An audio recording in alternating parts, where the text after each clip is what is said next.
Good morning guys, good afternoon, good evening.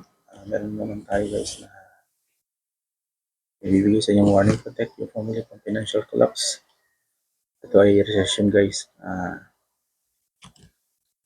Kapag may recession, malagang maghanda para sa protektahan ang inyong pamilya mula sa financial collapse. Ito guys ay ilang practical tip para sa mga Pilay. Number one, magtipid at bawasan ng gastos.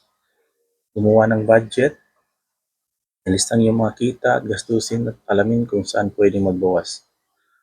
Unahin ang malagang gastusin, bayaran mo ng mga pagkain, tirahan, kuryente at tubig bago ang luho.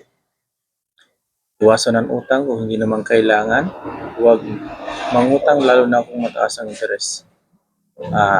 Number 2 guys is palakasin ang emergency fund.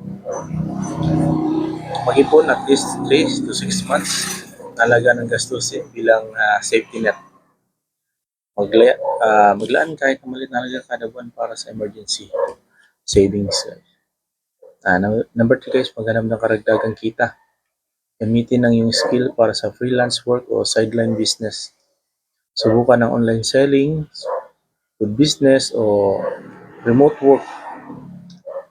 Pag-aralan ng passive income tulad ng rental properties o investment kung yan yung may mga sobrang pera na gamitin mo sa investment o rental property. Number 4 guys, maging matalino sa investment. Huwag ilagay lahat ng pera sa isang investment, diversified para mabawasan ang risk. Iwasan ang high-risk investment na mukhang too good to be true. Scam yung scam guys.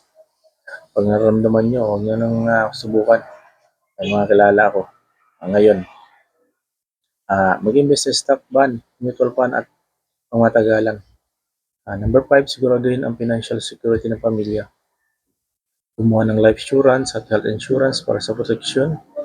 Alamin ang gobyerno benefits tulad ng SSS, Pag-ibig at PhilHealth.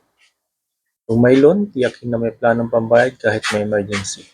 Number 6 guys, maging handa sa pinakasama. Magplano kung paano kayo mag-adjust kung mawala ng trabaho o umaba ang kita. Paghandaan ng self-sufficient tulad ng pagtatanim ng gulay o pagtitipid ng kuryente at tubig. Number 7 guys, alamin ang lagay ng ekonomiya. Maging updated sa balita ng pagbabago ng presyo, trabaho at negosyo.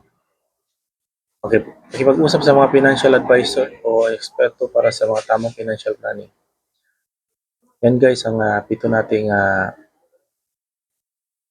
guide kung dumating ang recession. Kaya lagi tayong handa. Gumawa tayo ng mga bagay na makakatulong para palagi tayong handa. Mag-imbak tayo ng pagkain. Sa panahon ngayon parang mayroong nagbabadya, lalo na dito sa Pilipinas. Mag-ingat po tayo guys palagi.